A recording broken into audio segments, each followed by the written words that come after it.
पहाड़ों की रानी मसूरी में उत्तराखंड पॉल्यूशन नियंत्रण बोर्ड ने मानकों का उल्लंघन करने के आरोप में 9 होटलों को बंद करने का आदेश दिया है।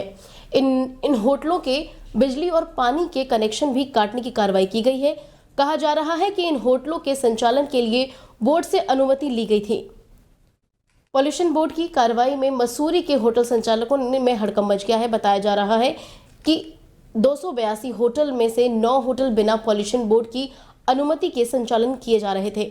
इनको लेकर उत्तराखंड पॉल्यूशन बोर्ड ने नोटिस देकर अनुमति लेने के लिए निर्देश देने को कहा था, लेकिन कई बार नोटिस देने के बावजूद भी मसूरी के 9 होटल संचालकों ने जवाब नहीं दिया और न ही उत्तराखंड पॉल्यूशन बोर्ड से अनुमति ली, जिसके बाद इस तरह की कार्रवाई अमल में लाई गई।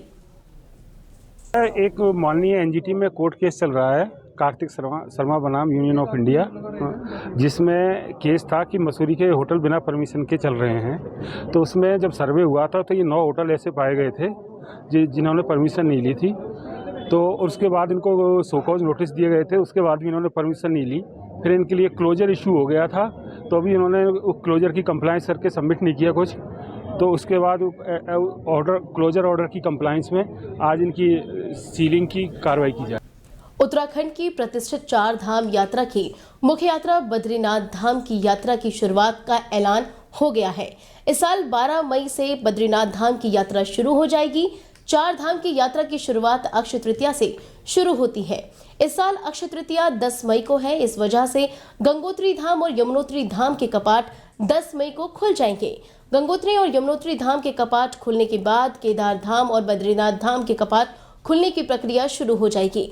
बद्रीनाथ धाम के कपाट खुलने की तारीख का ऐलान हर साल बसंत पंचमी के दिन होता है।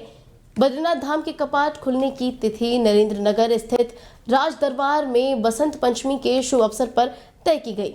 बद्रीनाथ धाम के कपाट 12 मई को 6 बजे ब्रह्म मुहूर्त में खोल दिए जाएंगे। काशीपुर में बहन के साथ ट्यूशन जा रही छात्रा पर धारदार हथियार से हमला करने के आरोपी फरदीन को पुलिस ने उसके साथी रऊफ को वारदात के 8 घंटे के भीतर ही गिरफ्तार कर लिया। आरोपी से एक तमंचा और हमले में प्रयुक्त पाटल बरामद कर लिया है। घटने का खुलासा करते हुए सीओ अनुषा बड़ोला ने कोतवाली में बताया कि आरोपी फरदीन छात्रा की हत्या के इरादे से आया था। पुलिस की पूछताछ में फरदीन ने बताया कि वो छात्रा से शादी करना चाहता था, लेकिन दूसरे धर्म से संबंधित होने के कारण लड़की और उसके परिवार वाले राजी नहीं थे। वो बार बार लड़की को मनाने का प्रयास करता रहा। इस मामले में पहले भी उसके खिलाफ कई बार शिकायतें दर्ज हो चुकी हैं। कि 2 व्यक्ति द्वारा एक छात्रा के ऊपर जानलेवा हमला करने की नीयत से उसके ऊपर हमला किया गया है, जिसके ऊपर हमने इमीडिएटली एफआईआर पंजीकृत की गई। और क्योंकि ये ऐसी जगह पे एक पूरे वैसे इलाके में हुआ था जहाँ पे रोज़ आवाजाही रहती है, उसको संवेदनशीलता से लेते हुए एसएसपी सर द्वारा इमीडिएटली इसमें एफआईआर पंजीकृत करने के आदेश हुए। उसके बाद हमने इसकी जगह जगह पे टीम्स बनाई हैं।